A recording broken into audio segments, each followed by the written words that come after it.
I'm 87 years old, and just yesterday, I spent the afternoon trimming hedges, hauling soil into my garden beds, and walking half a mile to the post office and back. I don't take any fancy supplements. I don't have a gym membership, but I do eat a few simple things every single day that I believe have helped me stay strong, sharp, and full of energy, even in my late 80s. And I'll tell you something doctors won't. It's not about chasing superfoods or the newest trends. It's about consistency, simplicity, and learning what fuels your body, not just fills your stomach. When I was younger, I didn't think much about what I ate. I ate what was cheap, what was around, and what tasted good. But after I turned 60, my body started sending me messages. I began waking up feeling heavy. My knees ached more. My memory started to slip just a little. I noticed I was more tired, even if I hadn't done much the day before. That's when I started listening closer. I began paying attention to how certain foods made me feel, not just right after eating, but the next morning too. And slowly I made changes. I started choosing foods that gave something back, foods that felt like a handshake instead of a punch to the gut. Let me share the first one with you. It's something I eat every single morning. And I've done it for over 20 years now. It's a bowl of oats, not those little packets filled with sugar. Real, slow oats, rolled or steel-cut. I make them with water or a splash of milk, depending on the day. But here's what I add that makes it powerful: a spoon of ground flaxseed and a sprinkle of cinnamon. Sometimes I'll slice in half a banana or add a few raisins. Nothing fancy, but it works. That breakfast keeps me full until lunchtime. It keeps my blood sugar steady, and it keeps my digestion moving like clockwork.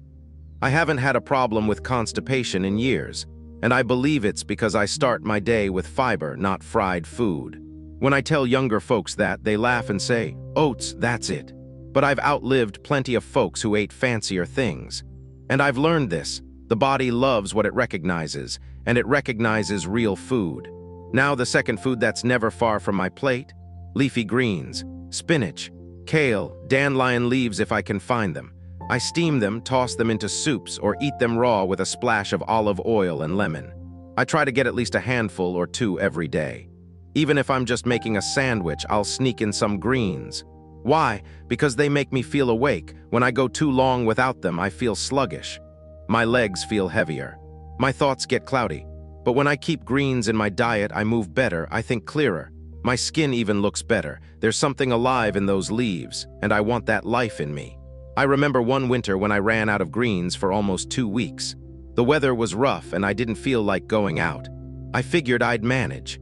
But by the end of that second week, I felt slower, stiffer. I started getting headaches again. So I made a trip, stocked up on greens, and within a few days, I felt like myself again. That's not a coincidence. That's nourishment. If this message is reminding you of something you've forgotten, or something you've known all along but haven't followed through on, I hope you'll like this video and subscribe to Glowing Age. This isn't about perfection. It's about wisdom. It's about sharing what's worked for those of us who have lived long enough to learn the hard way.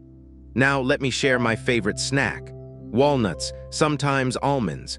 But walnuts are my go-to. I keep a small jar on the kitchen counter. I grab a handful in the afternoon, especially when I feel a dip in energy. They've got good fats, none of that greasy stuff, but fats that feed your brain, help your joints, keep your heart calm, and they're portable, no prep, no mess. Just a handful, and I'm good to go. There was a time I used to grab cookies around 3 or 4 p.m. That sugar spike would make me feel good for a moment. But by dinner time, I was drained. Once I swapped the cookies for walnuts and some water, that slump disappeared. I could think clearer. I didn't need a nap. My knees stopped aching after walks. Don't get me wrong, I still have a sweet tooth. But I treat sweets like a guest, not a roommate. Now the fourth food I want to share with you is humble but mighty: lentils. Sometimes black beans, sometimes chickpeas, but mostly lentils. They're cheap, they cook fast, and they are packed with nutrients your body still needs, no matter how old you get. Iron, protein, fiber, magnesium, all wrapped up in a tiny package. When my wife was still with me, she used to make a big pot of lentil soup every Sunday. Garlic, onion, carrot, celery, a splash of tomato, and those little brown lentils. We'd eat it with a slice of bread and a little olive oil. That was it. After she passed, I kept making it. Not just because I missed her, but because it made me feel good. steady, fed. When I don't eat lentils for a while, I notice it. I get hungry faster. I feel a little more on edge. But when I've got lentils in my bowl, I feel grounded. They're not flashy, but they work. And finally, my fifth food, the one that surprises people the most. Berries, blueberries mostly. But I'll take strawberries, raspberries, blackberries, whatever I can find, sometimes fresh, sometimes frozen. I eat a handful with breakfast or after lunch, or toss them into that bowl of oats in the morning. They're sweet, yes, but they don't spike my sugar. They've got antioxidants, fancy word for things that help you stay young inside and out. There was a study once, my daughter sent it to me, about how blueberries help with memory, but I didn't need the study. I just knew that when I started eating berries more often, I felt clearer, less forgetful, more myself, so I stuck with it. And that's the real secret. It's not about doing something magical once. It's about doing something meaningful often. If I could tell you one thing, it would be this: your body wants to take care of you. It just needs you to give it the right tools. You don't need to be perfect. You don't need to be trendy. You just need to be consistent. Eat foods that give back, that make you feel alive, that help you remember your strength. Because even now, even at 87, I'm still learning how to care for this body, and it's still responding with gratitude. So if you're in your 60s, 70s, 80s, or even beyond, it's not too late. It's never too late to start treating yourself with the kindness you deserve. And for me, that kindness starts in the kitchen, with oats, with greens, with nuts, with lentils, with berries, not magic, just nourishment, every day. Most folks think staying active at my age is about genes, or luck, or good bones, as my neighbor used to say. But let me tell you something that might surprise you. The food I eat is only half the story. The other half. How I treat my body after I eat, how I move it, how I listen to it. Food gives you fuel, but it's what you do with that fuel that keeps you going strong. Every morning after I finish that bowl of oats and wash down my vitamins with warm water, I go for a walk. Not a long one, just around the block. Rain or shine. Some days I feel like going further. Other days I turn back early, but I go.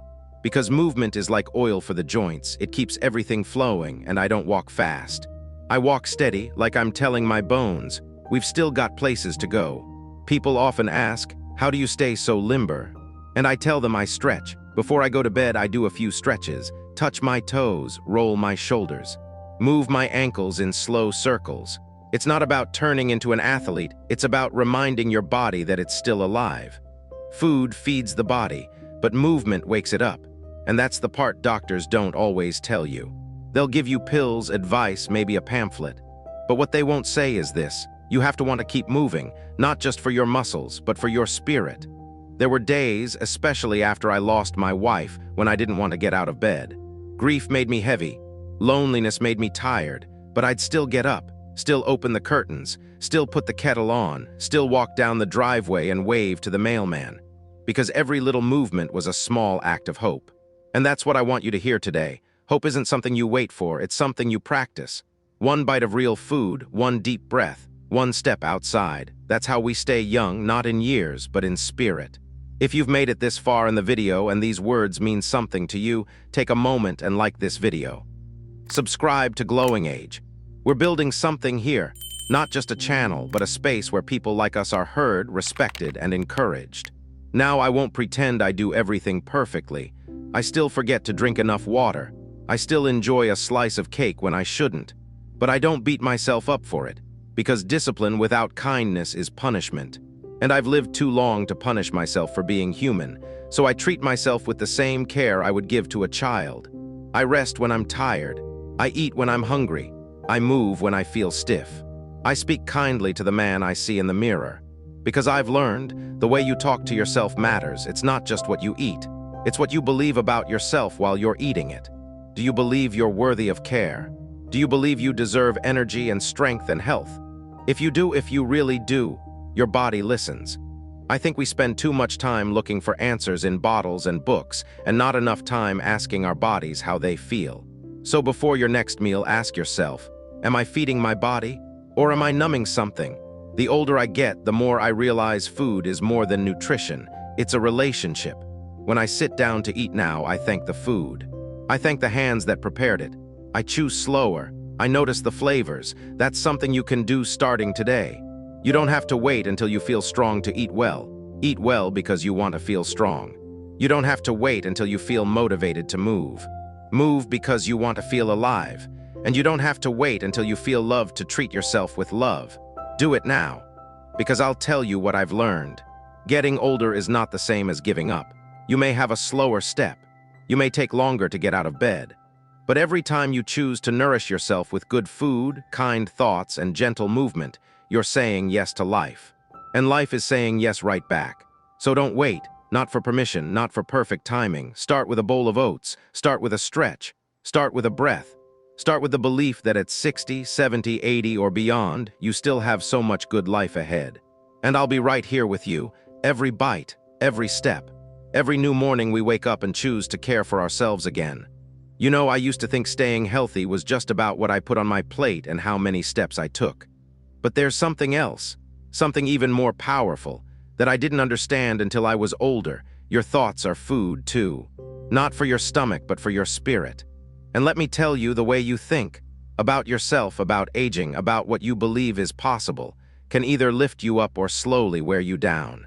I've known people in their 50s who acted like the world had already passed them by. I've also met folks in their 90s who still had that spark, that little fire behind the eyes. And the difference? Mindset. When I was younger, I didn't pay attention to my thoughts. I just let them run wild. But as I got older, especially after losing my wife, I started noticing how my own mind was treating me.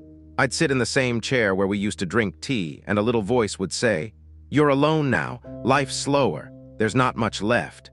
At first, I believed it. It made sense. But over time, I realized, just because it sounds true doesn't mean it is true. So I started feeding my mind the same way I feed my body, with care. I swapped out the junk. No more replaying every mistake, every regret, every ache. Instead, I started simple. I wrote one good thing about the day in a notebook before bed. Some days it was small. Saw 2 sparrows dancing on the fence. My coffee was hot and strong this morning. The neighbor smiled and waved. Just that, little by little, I noticed something shift.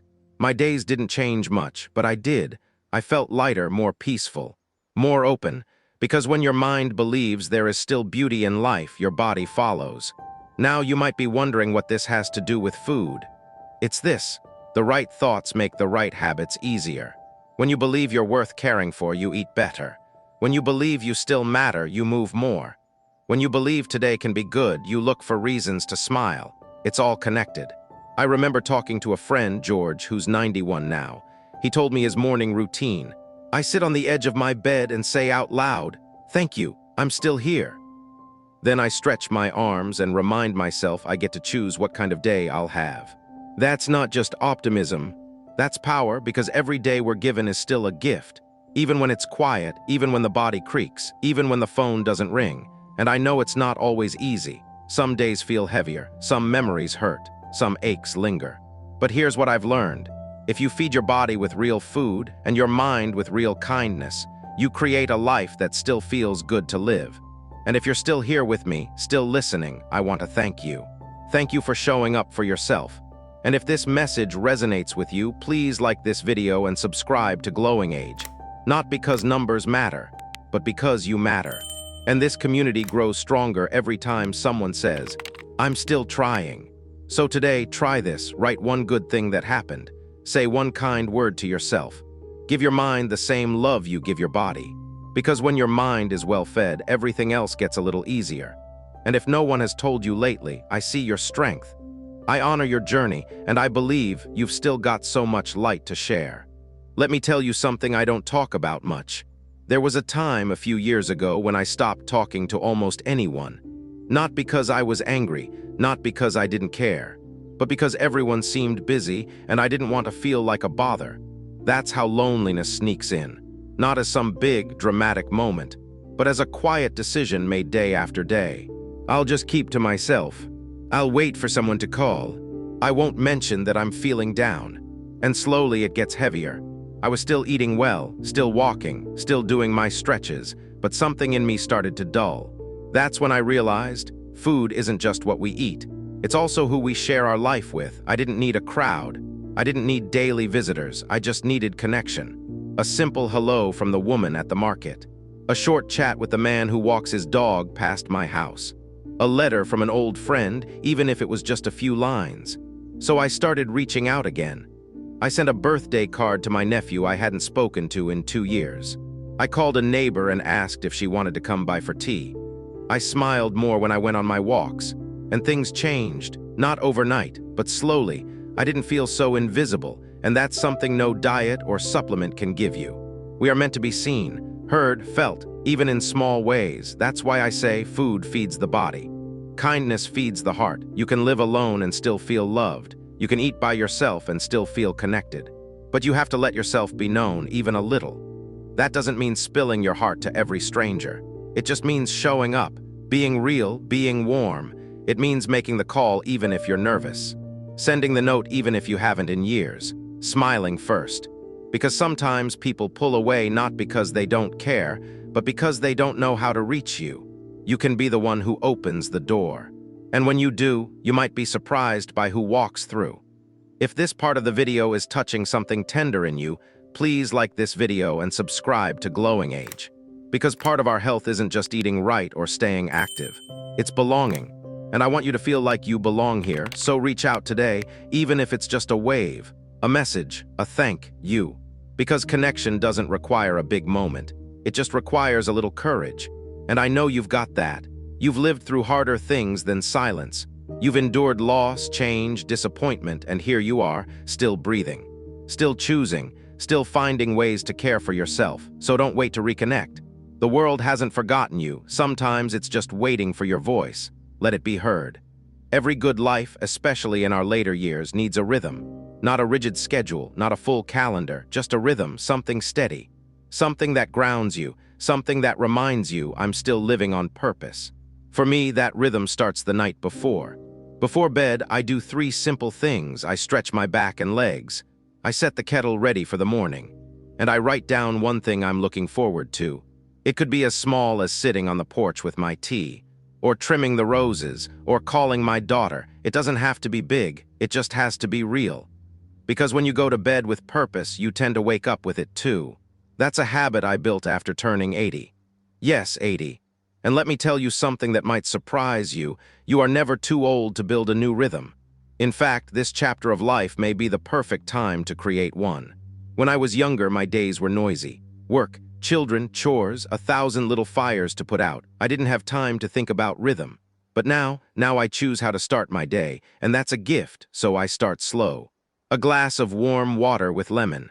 A short walk just to get the blood moving. A quiet breakfast always at the table, never in front of the TV. These small things, they anchor me. They give my body what it needs. But they also give my mind something it craves even more, stability. I think people underestimate the power of routine. They think it's boring. But I've found the opposite to be true. Routines are like a song your body remembers. They help you find your rhythm when life gets loud or messy or uncertain. And here's the beauty of it. Your routine doesn't have to look like mine. It doesn't have to look like anyone else's. It just has to fit you. Maybe your rhythm starts with prayer, or watering the plants, or putting on your favorite music and humming while you get dressed.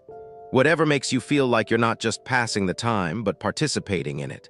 Now I want to be honest. There are still days when I feel a little lost. Days when I oversleep, when I skip the walk, when the toast burns and the coffee goes cold. But that's okay, because rhythm isn't about perfection, it's about return.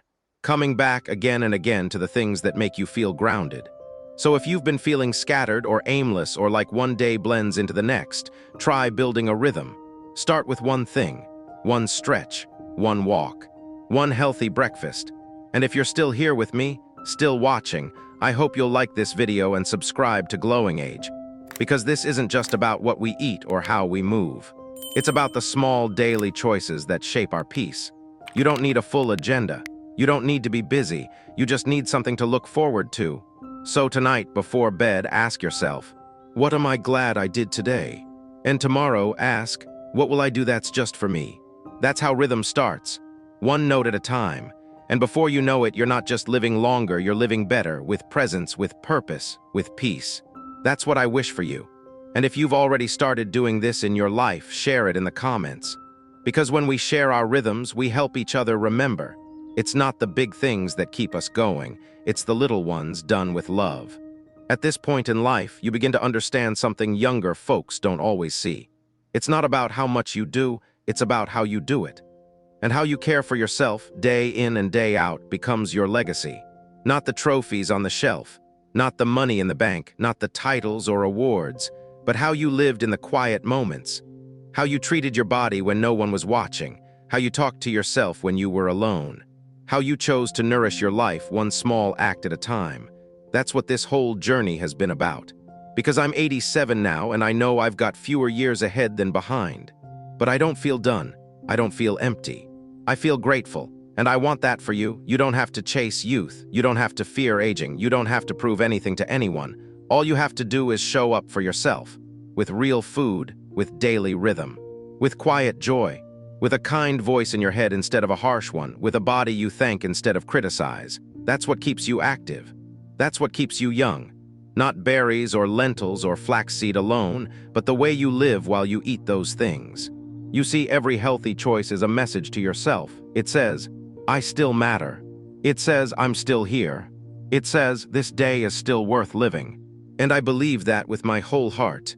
If you've been with me through this whole video, you already know I'm not here to sell you a miracle. I'm here to remind you of what you already know deep down. You don't have to be young to be vibrant. You don't have to be fast to be strong. You don't have to be surrounded to feel connected. You just have to care about your breakfast, care about your breath, care about the tone in your own mind, care about the kind of day you build. That's the real secret. And if this message has meant something to you, if it stirred something inside your heart, please like this video and subscribe to Glowing Age. Because this isn't just a video, it's a community, a place where your story matters. And before we finish, I want to ask you something. Not about what you'll eat or how far you'll walk today, but this: what's one small way you'll show yourself love today? Will you eat something real? Will you stretch with gentleness? Will you reach out to a friend? Will you sit in silence and breathe? Pick just one. And then do it again tomorrow, because that's how strength grows, that's how peace deepens, that's how life feels full even in the quiet years. You don't need a big change, you just need a small promise to yourself. And I promise you this: if you keep showing up day by day, your body and spirit will meet you there. With energy, with clarity, with gratitude. And one day you'll look back, like I do now, and say, I didn't stay young because I fought aging. I stayed strong because I lived with care. That's what I hope for you. With all my heart, I thank you for being here. And remember, no matter your age, you are still growing. And growing old doesn't mean fading away. It means shining differently. And you, my friend, are still glowing.